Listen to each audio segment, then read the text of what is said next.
What's up, Diablo 4 players? Very exciting news on the horizon for the Lunar Event. So, there's going to be two things that we're going to be covering in this video. One is going to be the Lunar Event, and the other thing is going to be the patch update. So, the patch update actually hits before the Lunar Event. The Lunar Event doesn't start until the 6th of February, and these patch updates don't start until the 1st of February. So let's go over the patch notes, as it's relatively small in terms of what's changing in the game, but what's actually getting fixed the most is a bunch of the bug fixes, which is awesome. I mean, look at all these bugs. This is just all in the season contract. Look at how many bugs are getting fixed. I mean, it's good at the end of the day, but man, there's a massive amount of them. Now, I'm not going to go over too many of the bug things, mostly things for like quest issues and just things that weren't actually applying properly. But let's go over the things that actually kind of matter for gameplay. So they've changed the amount of health that a monster with the vampiric affix can actually heal for. Has been reduced. So the amount of health the monster can heal for has been changed in World Tier 1 from 10 to 5. So basically they just kind of cut it in half. So that's what's changed as far as the affix. On top of that, the suppressor affix has been adjusted. The suppressor field, that's a little like shield bubble that is around the enemies. It has a 6-second duration, and it says 50 to 75% uptime. And then also can be cancelled if the monster is stunned, frozen, knocked down, or dazed. And they've adjusted the monster layout and spawns for several dungeons. Smaller adjustments have also been made. So does this mean certain dungeons are going to be worse? Maybe. Are they going to be better for the worst ones? More than likely.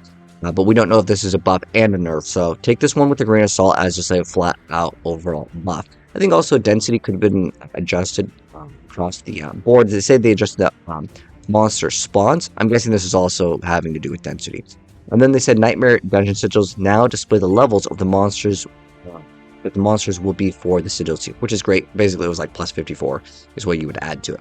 Next up, though, as far as the season on the contract, so these are buffs to the little pets that we had. So they just flat out just buffed a bunch of them. So 30% on like Gyrate, Pummel, Bushwhack got increased, Impale, Focus Fire, Lightning Bolt, Firefly, which I'm pretty sure this one was already the one that was pretty busted in the game, where people are doing like Pierce and they're just making a hit for astronomical amounts of damage with the homing. I'm going to be surprised if this doesn't actually take a nerf in the future. So use this, guys, while you can with the piercing extra projectiles. And then Reconstruct actually surprisingly got a buff, which is one of the ones I think is a great one for leveling up. So it makes it so you just get some heals, and then it's going to also increase the amount of healing in the later stages. Frigid support, basically all of the supports, and they increase them by 10% for the damage. Now keep in mind, this is a portion, I believe, of the damage, so it's going to be increased even more than just the 10%, because the flat damage that you're getting that is basing the damage around should be increased. So the Sentinels should feel a lot better. I think one of the most important things that I would have liked to have seen from this major big patch update is specifically the pet just being like faster. Like maybe it just teleports to you when you are too far away from it. That would have been nice. Like I said, there's a bunch of bug fixes. I'm not going to go over all those because then the video would be a lot longer than necessary. Most people are just like, okay, well, hopefully things are going to be working properly. If there's anything that is super important to mention, someone let me know in the comments, because I'm not going to bother reading all of these. Again, these are mostly just like bug fixes where things weren't working properly. Like this one is actually important though. I do want to go over the gameplay one. So the Ring of Snow Skies over here will now work with channeled skills.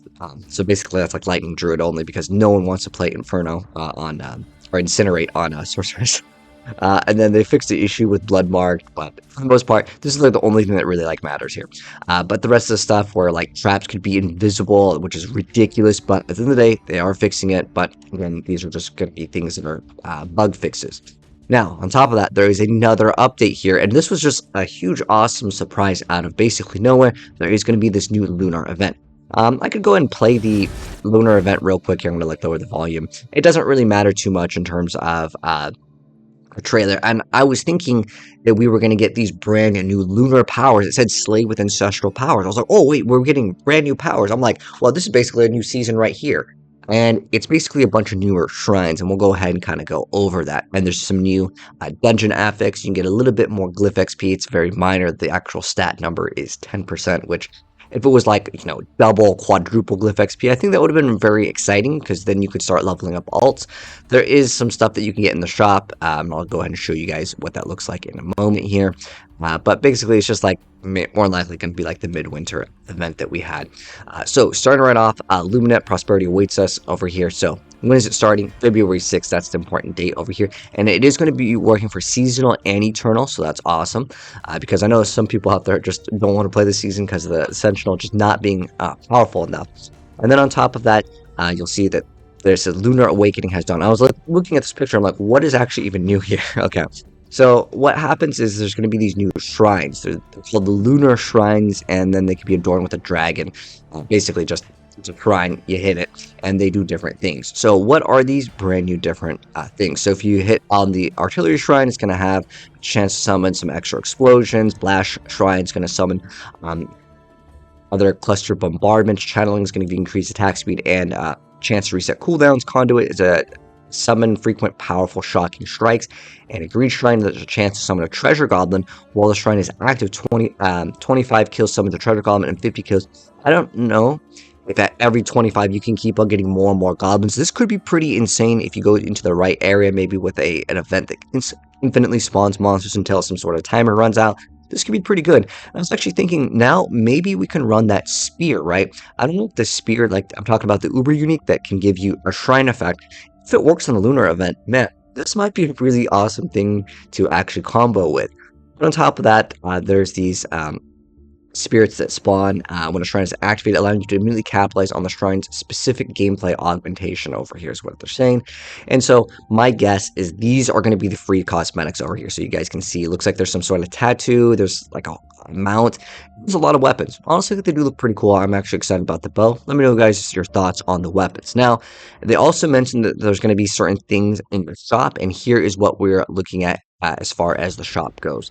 So I want to say that this is going to be like the horse mount over here, obviously. And then we have the skins. So I'm pretty sure that on the top left over here, this is going to be the, it's either the Druid or the Barb here. And then we have the Necromancer in the middle. And then we have the Barbarian on the right side. And then we have the Rogue on the bottom left, and on the bottom right, it should be the Sorceress. So as far as it goes, they just say celebrate this thing. And in order to get these, you're going to have to earn some sort of things. It's going to be like the whatever lunar currency, just like before we had like the midwinter currency. And on top of that, they also mention here, because I was talking about the glyph XP, you will receive a 10% bonus glyph XP once the dungeon is complete. So there are these brand new Lunar Awakening Nightmare Dungeons have a chance to have an Ancestor's Favorite, which guarantees lunar shrines that spawn in the dungeon. So basically, that's how you get the shrines. I mean, maybe in the open world too, because as far as the gameplay goes, it looked like there was some in the open world, so expect to see them maybe in certain areas, just like in the midwinter area. Anyways, that's going to be wrapping it up. Let me know, guys, if you're excited about it. I think it was really exciting because it came out of nowhere. And again, I thought we were getting ancestral lunar powers, but I think it's just the shrines. Would have been cool, though. Anyways, that's going to wrap it up. If you guys enjoyed the video, drop a like on it. If you're new, hit subscribe to the bell if you'd like to see more content. I'll catch you guys in the next video. Peace out.